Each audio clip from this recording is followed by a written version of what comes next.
ready! GMA Weather, serbisyong totoo ng GMA News.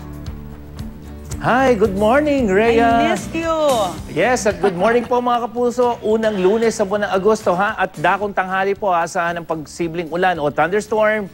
Dito sa Metro Manila, base naman yan sa datos ng The Weather Company, mataas na ang tsansa ng ulan mga bago mag-alas 12 hanggang sa gabi na yan mga kapuso. Pero sa kabila niyan, dahil may thunderstorm nga, magiging maalinsangan muna ang ating atmosphere, lalong-lalo na umaga pa lamang 37 degrees Celsius hanggang 39 po yan. At sa iba pang bahagi ng Luzon, lalo na dyan sa may Palawan, asahan na po ang mga pagulan at hanggang katamtaman nyo, pwedeng malakas. Sanhi po yan ng Intertropical Convergence Zone. Sa ibang bahagi ng Southern Luzon, meron din mga pagulan, lalong-lalo na dyan sa may Bicol Region at ilang bahagi ng Mimaropa. Sa Northern at Central Luzon, asahan na rin ang mga thunderstorm pagdating ng hapon, lalong-lalo na dyan sa may mga probinsya ng Bataan at Zambales. Sa Visayas, dahil pa rin po sa epekto rin ng Intertropical Convergence Zone, Western at Central sections, asahan ng mga pagulan na kuminsan ay hanggang katamtaman. At sa Mindanao, sanhi pa rin ng Intertropical Convergence Zone. Mas maraming ulan ang aasahan mula dyan sa may Zamboanga Peninsula hanggang sa may Eastern section. Kaya dapat po maging I am ready kayo mga kapuso. Samantala, 2 hanggang 4 na bagyo naman ang maaaring mamuo pumasok sa ating Philippine Area of Responsibility ngayong buwan ng Agosto base sa pinakabagong forecast ng PAGASA.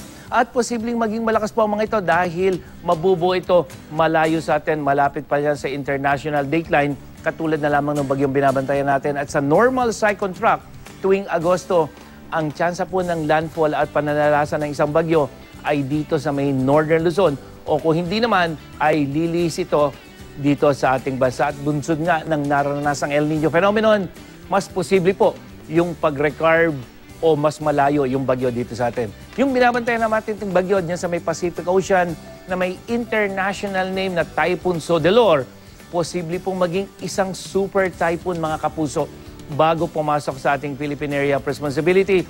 At oras sa pumasok yan, papangalanan niyang Hana, pang-8 bagyo ngayong taon. Sa kabila niyan mga kapuso, posible pong dumaan yung bagyo dito sa may extreme northern Luzon, dyan sa may mga island ng Basco Batanes o Batanes sa darating na weekend, kung ang pagbabasihan po ay itong latest wind forecast map ng The Weather Company. At makikita natin, isang napakalakas na bagyo ito mga kapuso. Samantala, maliban dyan, may isa pang bagyo, tropical depression naman po ito, na nasa may timog silangang bahagi naman ng Japan. At ito ay may kalayuan dito sa atin. Hindi po inaasahan na tatama ito sa atin. Nagkikilos ito patimog o hindi inaasahan kikilos ito patimog para pumasok ng Philippine Area of Responsibility. Yan ang latest mula sa GMA Weather. Ako po si Nathaniel Cruz. Magplano para sigurado. I am ready. Serbisyong totoo ng GMA News. Salamat, Mang Tani.